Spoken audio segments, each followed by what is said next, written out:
Salam, selamat pagi pendengar Fresh Juice. Bertemu kembali pada Daily Fresh Juice spesial OMK pada hari Sabtu tanggal 21 Oktober 2023. Saya Terry dari Kota Jakarta, salah satu member DFJ Fellowship 12. Bacaan dan renungan hari ini dibawakan oleh Alan Engelbert Kewas dari Kota Garut. Selamat mendengarkan.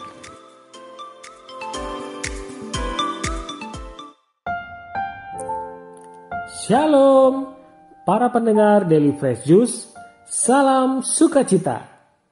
Puji Tuhan, kita bertemu kembali dalam renungan di pagi hari ini. Mari kita persiapkan hati, pikiran kita untuk merenungkan bacaan Injil pada hari ini. Roh Kudus akan mengajarkan kepadamu apa yang harus kalian katakan. Inilah Injil suci menurut Lukas.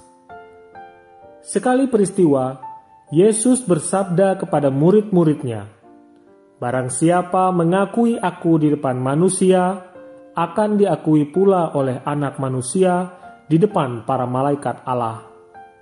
Tetapi barang siapa menyangkal aku di depan manusia, ia akan disangkal pula di depan para malaikat Allah.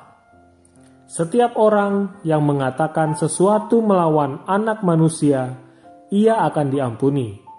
Tetapi barang siapa menghujat Roh Kudus, tidak akan diampuni. Apabila kalian dihadapkan kepada majelis atau pemerintah atau penguasa, janganlah kalian khawatir bagaimana dan apa yang harus kalian katakan untuk membela dirimu. Sebab pada saat itu juga Roh Kudus akan mengajarkan kepadamu apa yang harus kalian katakan." Demikianlah Injil Tuhan, terpujilah Kristus. Para pendengar Daily Fresh Juice yang dikasihi Tuhan, pada tahun 2013 yang lalu, saya memutuskan untuk merantau menjadi dokter PTT di wilayah Kepulauan K, Maluku Tenggara. Daerah yang memiliki pantai yang berpasir putih terhalus kedua di dunia. Selain alasan karena keindahan pantainya, setelah saya survei dari Google, penduduk di sana mayoritas beragama Katolik. Tentu saja saya berpikir, wah, bakal mudah nih untuk beribadah. Sederhana sekali harapan saya. Meskipun waktu itu masih ada isu kerusuhan antar agama yang ditakutkan oleh orang tua yang tak ingin anaknya merantau jauh-jauh. Singkatnya, setelah sampai di Maluku Tenggara, saya sedang menunggu penugasan, di mana saya akan ditempatkan sebagai dokter PTT. Dan sekali lagi, dalam benak harapan saya, kan saya beragama Katolik nih. Tentulah, dari Dinas Kesehatan akan menempatkan saya di daerah yang mayoritas beragama Katoliknya juga. Tetapi, pikiran saya itu ternyata tidak terwujud. Saya ditempatkan di Kecamatan Kei Besar Utara Timur. Hahaha.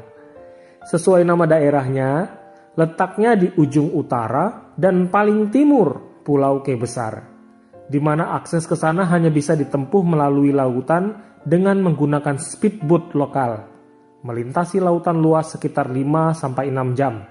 Waduh, celaka pikir saya. Ya galau juga, kok ditempatkan di lokasi yang jauh dari harapan saya. Desa yang akan saya tuju, penduduknya 100% Muslim. Sementara desa lain yang ada gereja Katoliknya itu harus saya tempuh ke atas gunung atau ke kampung seberang yang harus melewati bukit-bukit juga. Tidak ada sinyal, telepon, tidak ada pasokan listrik, komplit rasa galaunya. Saya merasa seperti anak domba yang diutus ke tengah-tengah serigala. Belum apa-apa, sepertinya tantangan saya berat nih. Mengapa jawaban Tuhan lain dari doa dan harapan saya ya? Apa saya akan baik-baik saja di sana? Kalau betul saya jadinya. Kemudian berangkatlah saya menuju desa itu, Desa Banda Eli. Dan sesampainya saya di sana, benar sekali, sayalah satu-satunya non-muslim di tempat itu. Rumah dinas saya persis di belakang masjid. Akan tetapi semua kekhawatiran, kegalauan, dan kekesalan saya kepada Tuhan kala itu menjadi sirna. Warga menyambut saya dengan baik, dan pengalaman yang sangat menarik saya alami. Baru saja saya tiba di sana, seorang bapak mengundang saya. "Pak dokter, mari ikut baca-baca di sana." Oke, saya ikut karena penasaran.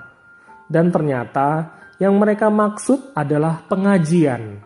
Waduh, baru juga hari pertama nih saya di desa ini. Jelas-jelas saya non-muslim. Wah, saya sudah terlanjur ikut, tapi harus bilang apa ya? Lalu akhirnya saya memberanikan diri untuk mengatakan, saya ini beragama Katolik. Terima kasih atas undangannya, saya ikut beribadah bersama, tapi saya berdoa dengan cara agama saya sendiri. Boleh ya? Dan mereka mempersilahkan saya. Kebetulan saya waktu itu membawa rosario. Nah, jadilah ketika warga sedang pengajian, saya berdoa rosario sendiri di tengah mereka. Kejadian itu bukan hanya sekali saja terjadi. Setelah itu sering kali saya diundang ke rumah warga secara bergantian untuk kegiatan doa. Saya menjadi tidak kesepian, dan justru kesempatan saya beribadah dan bercengkrama dengan warga semakin sering.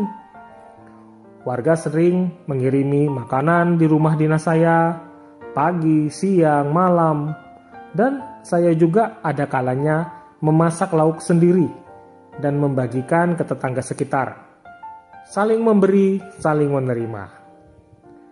Saya menyadari bahwa Tuhan memampukan saya tidak hanya untuk menjadi tenaga kesehatan di tempat itu, namun juga berbagi secara sosial bersama warga desa.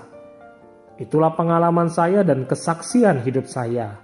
Sampai saat ini, saya merasa bahagia karena Tuhan pernah menempatkan saya di desa itu. Tuhan menjaga saya dan mencukupkan saya, menggunakan saya untuk berbagi kebaikan, walaupun iman Katolik saya berbeda dengan yang mereka anut.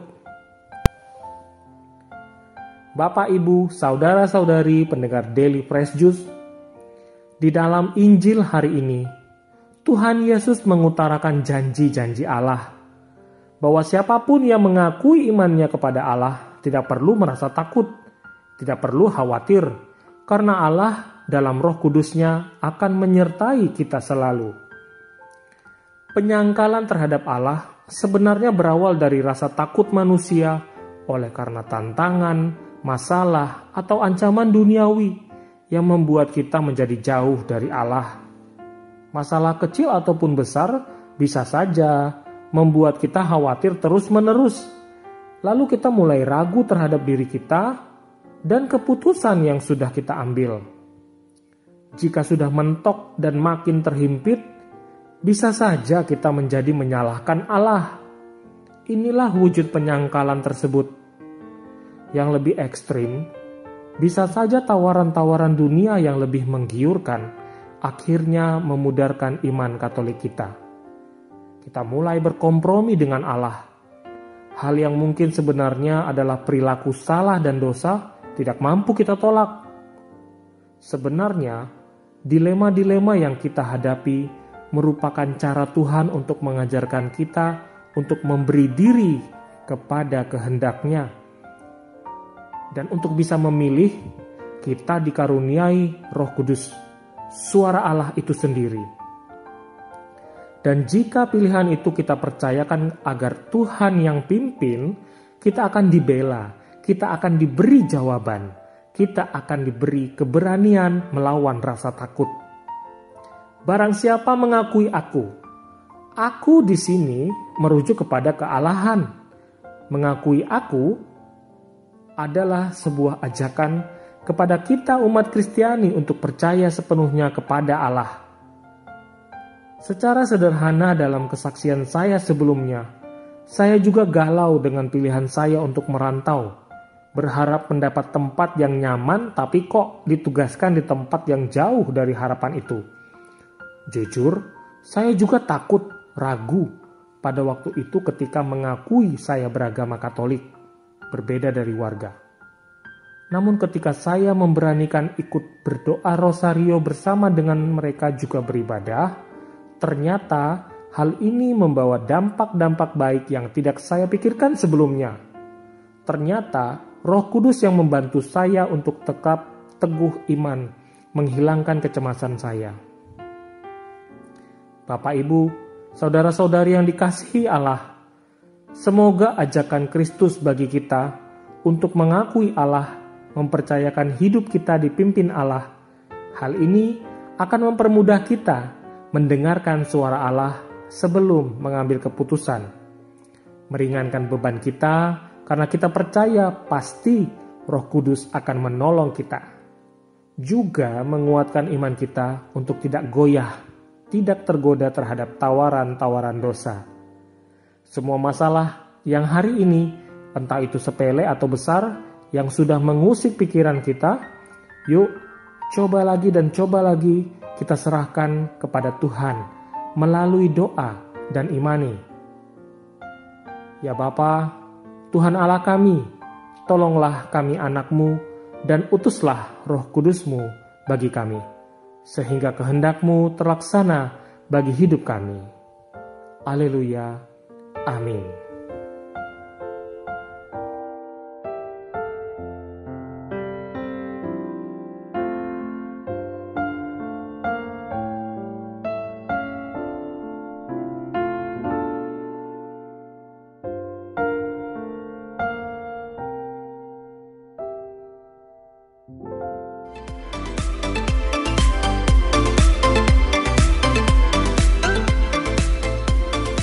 Kita baru saja mendengarkan Fresh Juice Sabtu 21 Oktober 2023. Terima kasih Alan Angelbert Kewas atas renungan hari ini. Sahabat Fresh Juice, sampai berjumpa kembali pada Fresh Juice edisi berikutnya. Saya Terry, undur diri. Selamat menjalani hari ini dengan semangat dan salam Fresh Juice.